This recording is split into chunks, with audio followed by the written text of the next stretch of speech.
Assalamualaikum warahmatullahi wabarakatuh. Kami dari kelompok 10 akan melakukan role play yang beranggota saya Maya Stiwandari sebagai pembaca prolog, selanjutnya Nur Fadilah Anggraini sebagai keluarga pasien, selanjutnya Gita Damai sebagai perawat, selanjutnya Mega Dewi Legiana sebagai dokter, selanjutnya Rizky Amatullah sebagai apoteker. Suatu hari di Rumah Sakit Umum Dr. Sutomo terdapat seorang pasien yang sedang dirawat di ruangan NICU. Pasien tersebut yaitu bayi bernama Gifar. Bayi dari Nyonya Dila, berjenis kelamin laki-laki yang berasal dari Nganjuk, Jawa Timur. Bayi tersebut berumur 7 hari. Dengan tinggi badan 39 cm, berat badan 1.300 gram, kemudian masuk rumah sakit pada tanggal 14 April dengan ID pasien 12345 dengan diagnosa neonatus prematur atau berat badan lahir sangat rendah dan aspiksia neonatus dan suspek early onset sepsis dan respiratory distress syndrome grade 2 dengan status BPJS yang ditangani oleh Dr. X. Pada tanggal 17 April, seorang apoteker melakukan konfirmasi kepada dokter terkait permasalahan obat yang terdapat pada data rekamedik pasien melalui sambungan telepon. Tililit, tililit, tililit, tililit.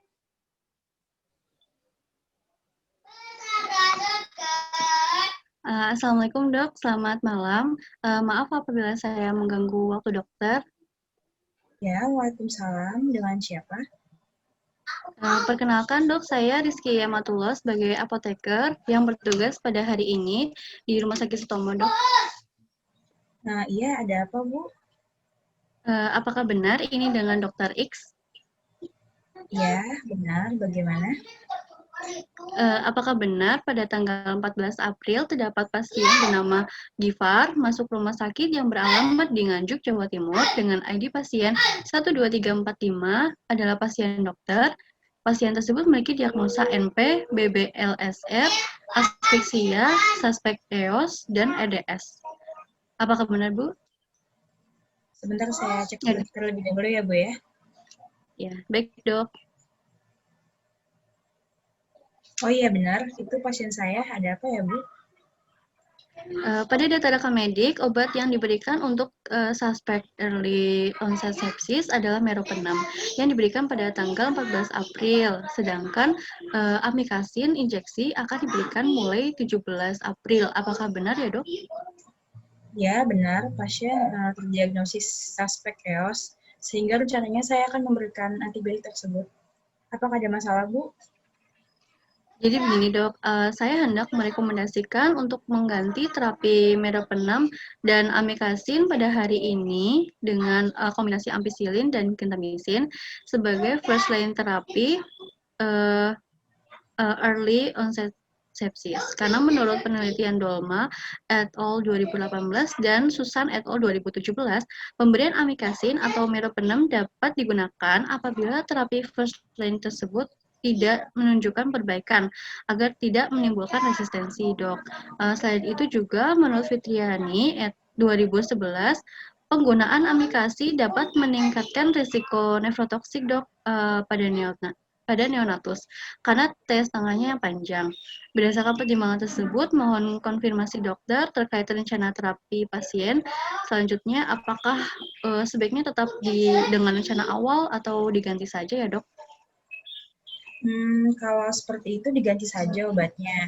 Mohon sarannya ya, Bu ya. Untuk dosis pemberian ampicillin dan gentamicin itu bagaimana ya? Untuk dosisnya, menurut guideline WHO 2013 dan penelitian yang dilakukan oleh Korang et al. 2019 serta Sweet et al. 2010, dosis yang diberikan yaitu ampicillin 50 mg per kilogram setiap 12 jam dan gentamicin IV 3 mg per kilogram 1 kali sehari. Ya, Bu. Seperti Saya itu. setuju dengan dosisnya. Ada lagi? Ya. Untuk terkait pengobatan, sepertinya itu saja, Dok. Saya juga hendak menyarankan untuk melakukan pemeriksaan kultur bakteri pasien agar terapi definitifnya itu dapat ditindaklanjuti. Bagaimana, Dok? Ya, silakan Ibu. Mohon untuk mengkonfirmasi terkait, mohon untuk diinformasikan ya ke perawatnya terkait perubahan terapinya. Kemudian serta untuk pengambilan sampelnya juga silakan dibicarakan dengan perawat. Baik, Dok. Itu saja dari saya. Terima kasih atas waktu dan kerjasamanya ya, Dok. Ya, sama-sama.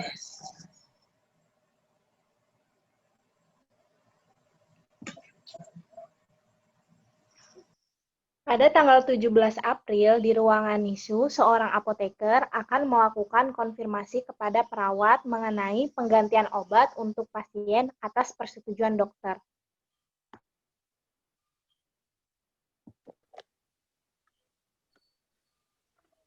Selamat malam, Dok. Selamat malam, Bu. Maaf apabila saya mengganggu waktu Ibu. Iya. Ya gimana, Bu? Jadi begini, Bu, saya ingin mengkonfirmasi data rekam medik atas nama bayi Gifar yang beralamat di Nganjuk, Jawa Timur, dengan ID pasien itu 12345. Pasien tersebut memiliki diagnosa NP, BPLSR, asfiksia, suspek EOS, dan EDS. Ya, berdasarkan hasil diskusi saya dengan dokter, terdapat penggantian obat, Dok. Terdapat penggantian obat, yaitu pada antibiotik untuk diagnosis suspek EOS atau early onset sepsis, di mana obat yang diganti itu dari ampicillin, dari meropenem dan amikacin itu diganti dengan kombinasi antibiotik ampicillin dan gentamicin, karena antimisin dan gentamicin itu merupakan first line terapi pada sepsis. Dengan dosisnya itu gentamicin IV sebesar 3 mg per kilogram 1 kali sehari, dan dosis ampicillin IV sebesar 50 mg per kilogram setiap 12 jam. Penggantian tersebut sudah disetujui oleh Dr. X. Bagaimana? Iya, baik, Bu. Ini saya ulang dulu ya. Berarti ini terapinya diganti dari pemberian meropenem dan amikacin menjadi gentamicin dan juga ampicillin. Untuk penggantian terapinya ini atas nama bayi Gifar. Kemudian untuk pemberian yang gentamicinnya 3 mg 1 kali sehari, dan juga untuk pemberian ampicillinnya 50 mg setiap 12 jam. Gitu ya, Bu? Ya, baik. Ya, betul. Selain itu juga, dokter juga berpesan agar segera dilakukan kultur sehingga dapat diberikan antibiotik definitifnya, Bu. Oh, baik. Oke, nanti saya langsung melakukan pemeriksaan untuk pengambilan sampel kulturnya ya. Ya. Baik, Ibu. Terima Ya, kasih. terima kasih, Bu. Ya, sama-sama.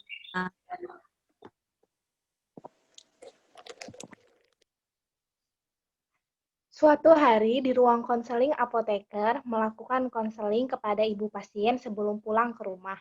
Pasien sudah membaik ditandai dengan data laboratorium normal dan hasil kultur negatif.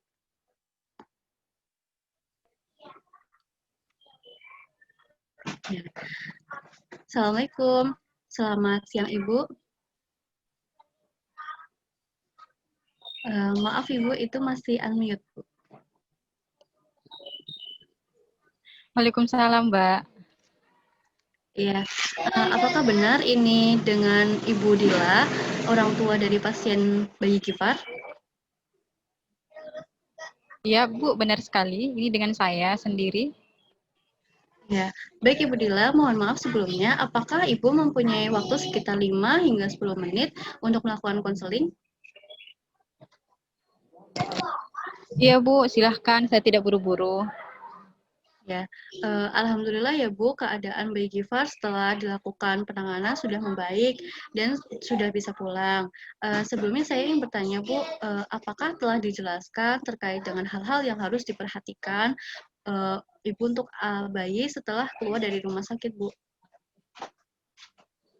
Oh iya Mbak, dari dokternya itu hanya menyarankan untuk tetap melakukan pemberian ASI eksklusif terhadap bayinya sih Mbak. Iya, itu benar sekali, Bu. Sebaiknya juga bayinya itu diberikan ASI sesering mungkin ya, Bu. Karena sebelumnya bayi itu memiliki berat badan lahir yang rendah. Setidaknya diberikan ASI itu setiap 2 jam ya, Bu. Setiap 2 jam. Oh iya, oh jadi sebaiknya di tiap 2 jam ya, ya Mbak. Iya, Bu, benar sekali. Apakah Ibu di rumah terdapat pompa ASI? Eh belum punya Mbak. Ya ini nanti suaminya nanti saya suruh suami baru beli hari ini. Iya, baik-baik. Kalau begitu, nanti apabila bayinya belum bisa menyusui secara langsung, ASI-nya itu perlu dikeluarkan ya, Bu, dengan tangan atau pompa. Kemudian berikan ASI kepada bayi dengan sendok. Sebelum diberikan, pompa dan sendok itu, harus dicuci terlebih dahulu ya, Bu.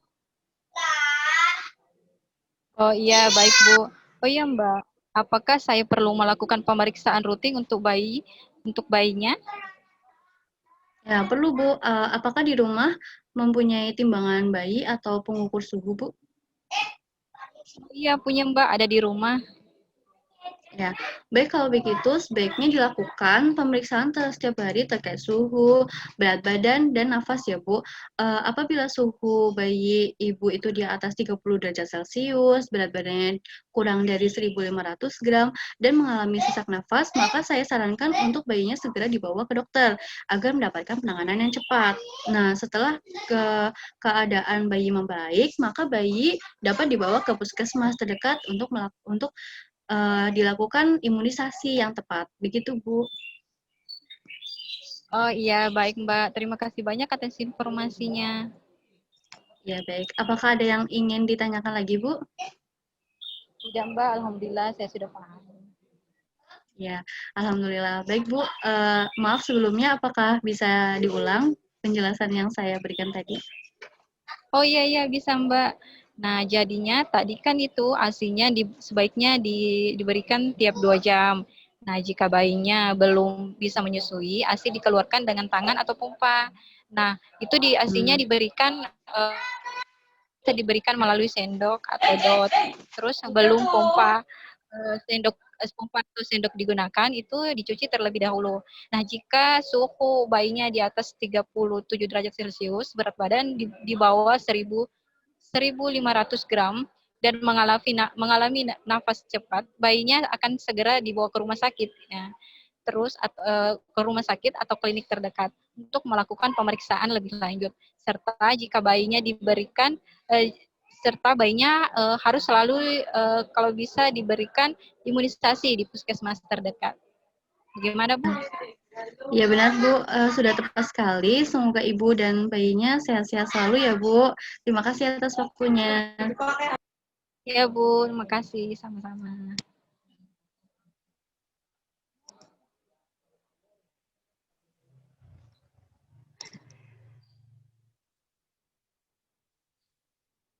Sekian dari kelompok kami. Wassalamualaikum warahmatullahi wabarakatuh.